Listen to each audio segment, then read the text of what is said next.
السلام علیکم جی، میرا نام مرنسا مانک ہے اور میں بشرا بی خواہ فہیم مانکا کی بڑی بیٹی ہوں۔ میں نے کبھی کوئی ویڈیو نہیں بنائی ہے، میری پہلی ویڈیو آج تک، نہ کبھی کوئی انٹرویو، نہ کوئی کسی جرنلسٹ سے بات کی، نہ کبھی کوئی بیان دیا۔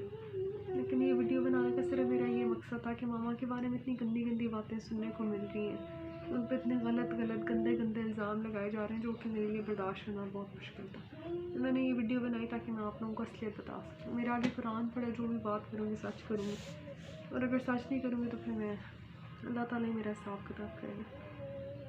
دوسری بات ہے کہ میں اور میرے بہن بھائی ہمیشہ خاموش اس لیے رہے کیونکہ جب والدین کی ڈیورس ہوتی ہے تو بچے بہت زیادہ افیکٹ ہوتے ہیں۔ ظاہری بات ہے ہم بچے بھی بہت تکلیف میں تھے اور سائڈ پک کرنا ہمارے لیے مشکل تھا کیونکہ ہم ماں باپ دونوں سے بہت اٹیچ تھے ہیں بلکہ، اور میں میرڈ تھی۔ میری جو ان لاز کی فیملی ہے ان کی وابستگی نون لیگ سے، تو ایسے ٹائم میں خاموش رہنا بہتر تھا ہمارے لیے۔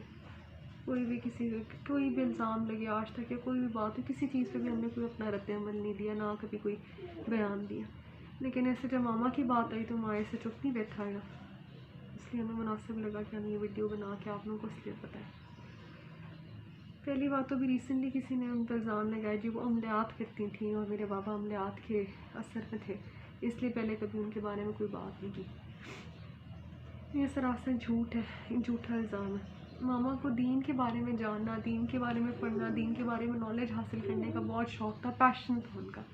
ان کو کوئی بک ملتی تھی اولیاء کرام کی زندگی کے بارے میں، قرآن کی تفسیر سے لے کے جو بھی دین کے بارے میں تھا وہ پڑھتی تھی، اور اس نالج کو پھر وہ آگے لوگوں تک پہنچاتی تھی۔ کس طرح پہنچاتی تھی؟ ان سے کوئی سوال کرتا تھا، کوئی ہیلپ مانگتا تھا تو وہ دین کی روشنی میں اس کی رہنمائی کرتی تھی۔ اتنا صرف ان کا قصور ہے۔ دوسری بات، ماما ایک بہت سادی زندگی انہوں نے ہمیشہ گزاری ہے۔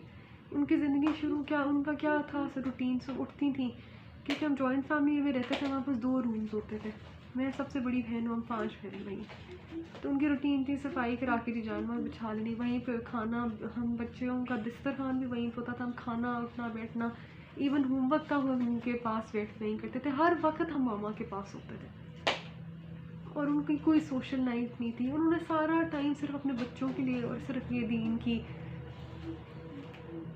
ایجوکیشن یعنی دین کے بارے میں جاننا پڑھنا اس میں لگا دیا، پوری زندگی صرف اس کام پہ لگائی۔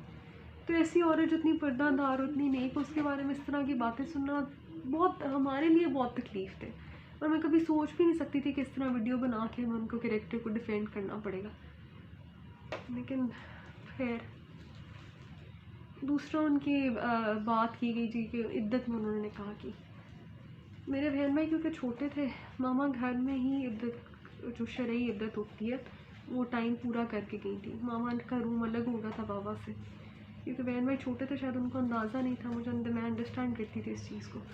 تو وہ ٹائم جو عدت کا ہوتا ہے وہ اس گھر میں ہی رہ کے انہوں نے شرعی عدت پوری کی۔ اس کے بعد وہ نانی کے گھر چلی گئی، اور نانی کے گھر کافی عرصہ رہنے کے بعد ان کی خان صاحب سے نکاح ہوا، اور یہ بات کہ وہ نقاب کے بغیر ملتی تھی اور خان صاحب نے ان کو دیکھا ہوا تھا پہلے، یہ بھی بالکل جھوٹ ہے، اس میں بھی کوئی سچائی نہیں ہے۔ جنہوں نے کی ہے، کیا وہ کسی ملاقات کے ساتھ تھے جن کو پتہ ہو کہ ماما بے پردہ ہو کے ملتی تھی یا ماما نے کبھی نقاب کے بغیر ان کو ملی تھی؟ یہ بالکل غلط بات ہے۔ خان صاحب نے واقعی ان کو پہلی دفعہ نکاح کے بعد ان کا چہرہ دیکھا تھا، کیونکہ ماما گلوز اور نقاب کے بغیر کبھی خان صاحب کو ملی ہی نہیں تھی۔ وہ پردہ دار خاتون ہے، ہمیشہ ہر نامحرم سے پردے میں ہی ملی ہے۔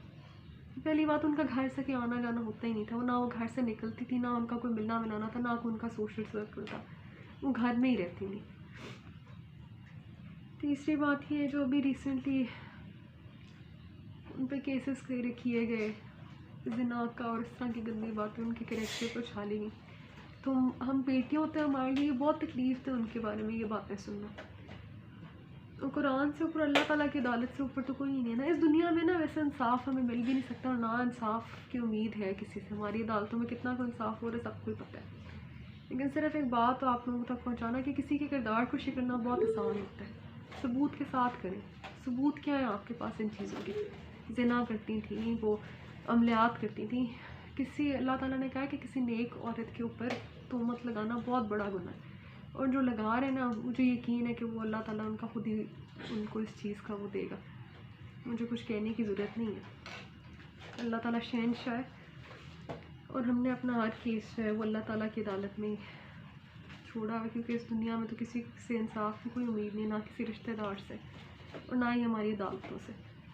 لیکن صرف بتانے کا مقصد یہ تھا کہ قرآن پہ ہاتھ رکھ کے اس چیز کی گواہی دیتے ہیں کہ ہماری ماں واقعی بہت نیک عورت ہے، اور ان پہ لگائے ہوئے تمام الزام، ساری گندی باتیں بالکل بے بنیاد اور جھوٹی ہیں، کیونکہ ہم بچے ہیں، ہمارے سے زیادہ ان کو کوئی نہیں جانتا۔ پھر لطیف ڈرائیور ہوگا یا کوئی بھی نوکر ہوگا، اس کی گواہی سے زیادہ آگے ہماری بات ہے، کیونکہ ہم نے ان کے ساتھ زیادہ ٹائم گزارا۔